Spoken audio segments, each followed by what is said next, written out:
Hi, this is Challen with your Network Marketing Minute, and I'm going to talk about something along the lines of mindset. It's the difference between dreaming and fantasizing.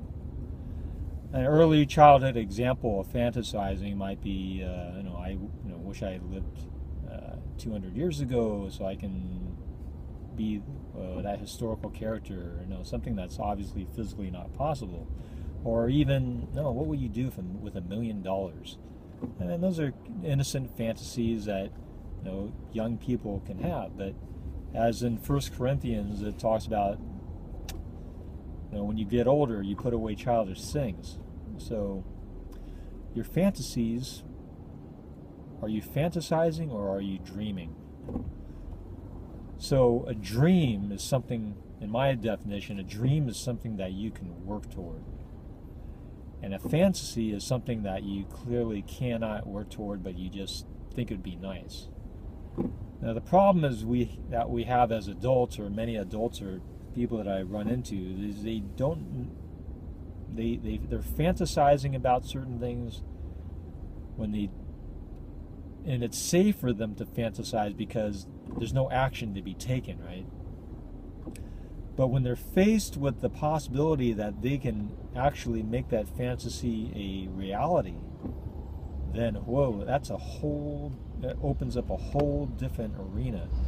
And that brings on the fear. This is one reason why you run into a lot of fear when you talk about the potential of network marketing. Because people all of a sudden in the back of their mind realize that this is no longer a safe dream. This is no longer a safe fantasy land. This is something where I might actually have to do some freaking work. So you get some very interesting psychoanalysis here when you go along the rejection path and you're looking for the people that'll accept your opportunity. So, are you dreaming or are you fantasizing? I mean, an earlier example of when I was still working in the high tech industry, but when I was with this startup company I helped take IPO, I really didn't get much out of people sitting around the coffee tables dreaming about what their stocks would be worth and what they would do with the money and all that. To me, that's fantasy. Even though you're working in a company and you have stock, fantasizing about what you're going to be doing with the money is, I mean, to me, it's like a fantasy because there's just so much out of your control. I mean, you could work your brains out 50 to 100 hours a week and do everything you can to make that company a success. But on the other hand, there's just so much that's out of your control as to whether that company is going to make it or not. You could be doing a perfect engineering job, but there's so much that's out of your control as to whether that company. So I almost just put that in the fantasy because just do your work. What's the use of fantasizing about it? Now, network marketing completely different. This is an example of a conversation I had with a guy who was interested in getting a house in a very affluent community. We're talking $3 to $5 million homes. In fact, Atherton is a area where that's probably the average home price, if not higher than, probably more like $3 to $10 million homes.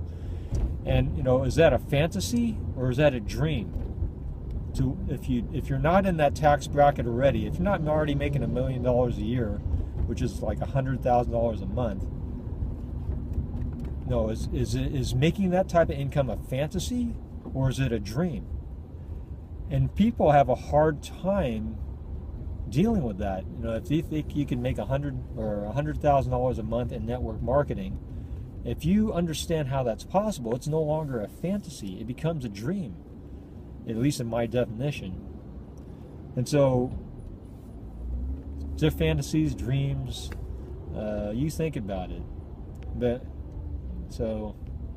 And to think that people are worried about the cost of a bottle of product, when you think that it's actually a vehicle that could place you into your dream home. Oh, go figure. So this is Challen with your Network Marketing Minute. Subscribe to my YouTube channel, and I'll see you next time. Bye.